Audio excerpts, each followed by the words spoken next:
ओम शांति। मातेश्वरी जगदम्बा सरस्वती जी के महावाक्य हैं कि ईश्वरीय ज्ञान में दो मुख्य बातें बुद्धि में रखनी है।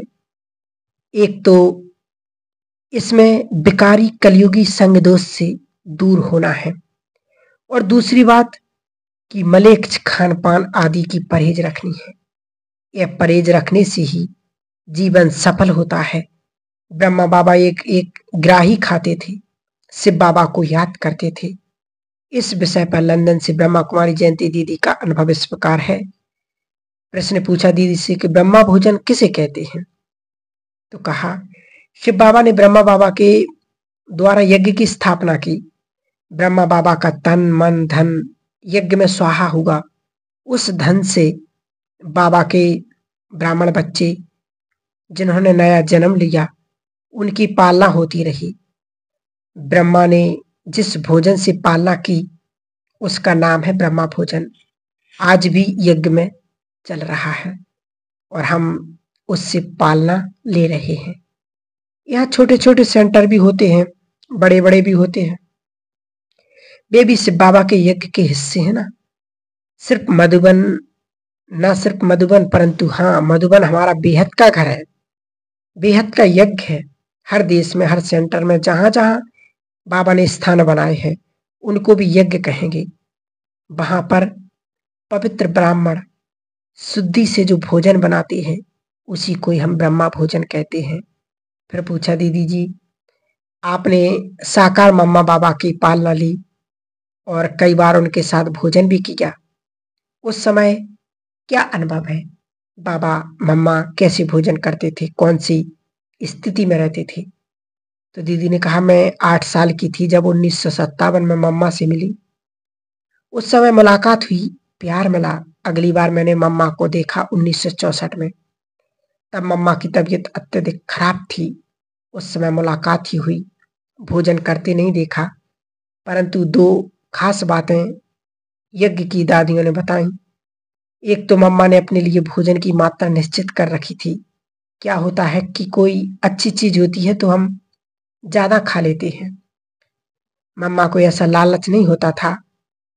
जो निश्चित है, जो शरीर की जरूरत है उतना ही लेती थी। कुंज भवन में कराची में जो कुमारियां मम्मा के साथ रहती थीं, मम्मा उनको भी यही शिक्षा देती थी कि अपना भोजन निश्चित कर लो ताकि कोई लालच बीच में न आ पाए।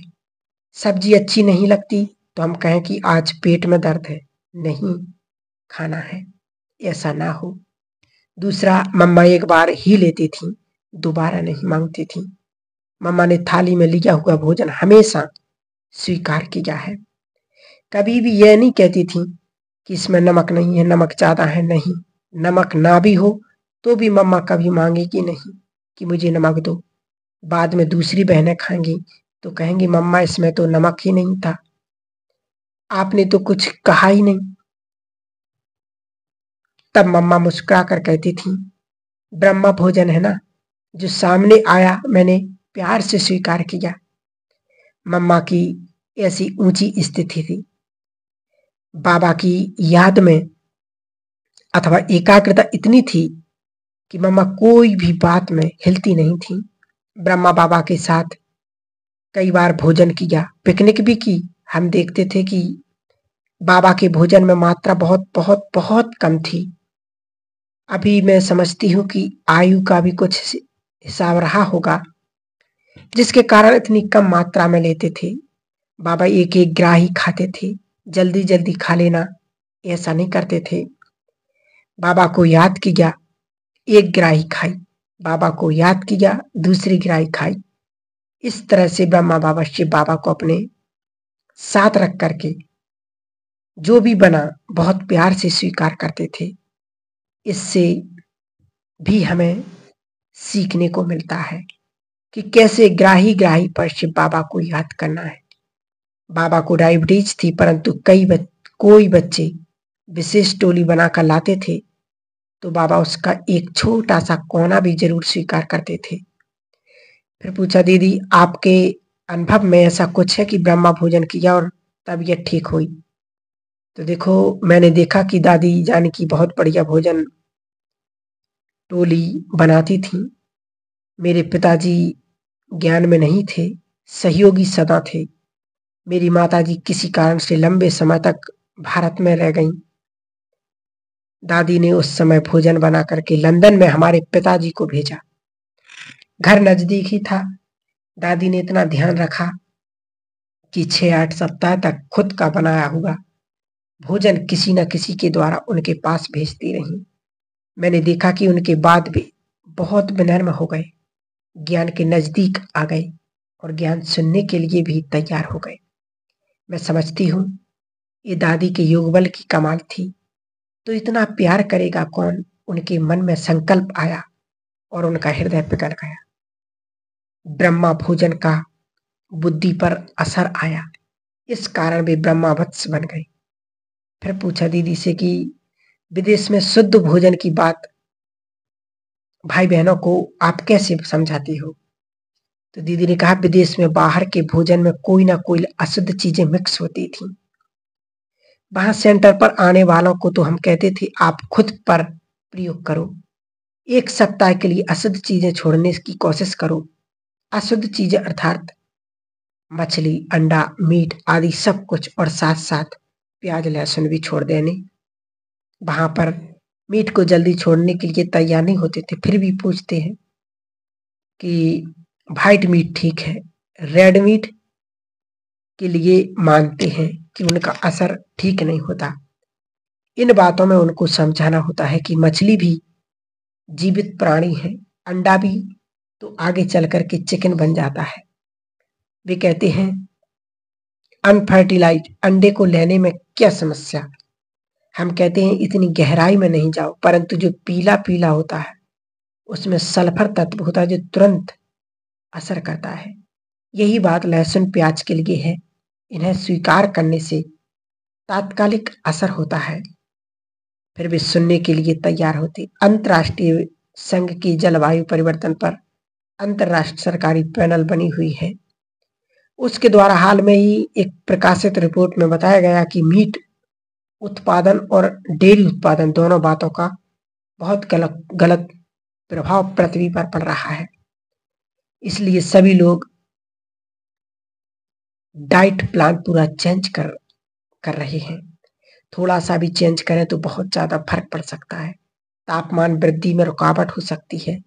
मीट और डेयरी दोनों का जो उत्पादन होता है उसमें खूब सारे एंटीबायोटिक्स होते हैं। गाय को और दूसरे जीवों को एंटीबायोटिक्स दिए जाते हैं।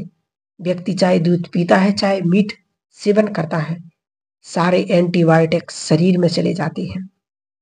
उससे बहुत नुकसान होता है, लीवर और पेट पर बुरा प्रभाव होता है। दूसरा प्रभाव यह है कि हमने पहले से इतना खा लिया कि जब कोई बीमारी आती है तो डॉक्टर लोग कुछ नहीं कर पाते हैं।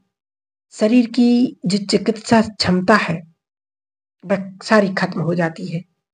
इसलिए आगे चल करके बीमारियां अधिक बढ़ेंगी। 70% एंटीबायोटिक्स उत्पादनों में जानवरों के अंगों का प्रयोग होता है। आजकल हम सिर्फ मीट के लिए नहीं बल्कि दूध के लिए भी बताते हैं। पर्यावरण के हिसाब से, आध्यात्मिकता के हिसाब से व स्वास्थ्य के हिसाब से, तीनों ही हिसाब से डेयरी उत्पाद भी बहुत नुकसानकारक है। हम ब्रह्मा भोजन का महत्व बताते हैं, परंतु हम शुद्ध अन्न किसको कहते हैं वह परिभाषा उनको बतानी होती है। साथ साथ उनको कहते हैं कि प्रयोग करके देखें।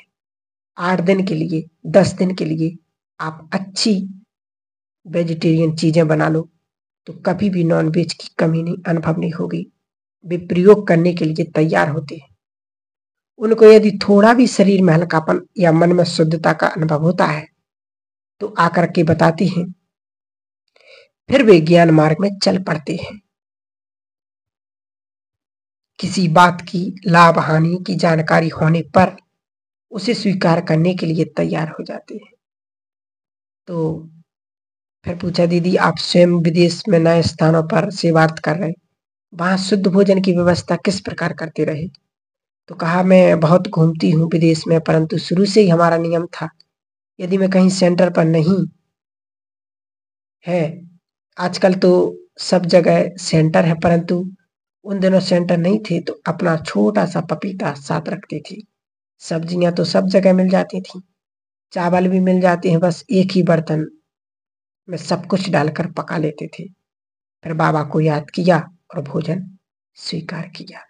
इस प्रकार से हम अपने भोजन की शुद्धता को, सात्विक भोजन की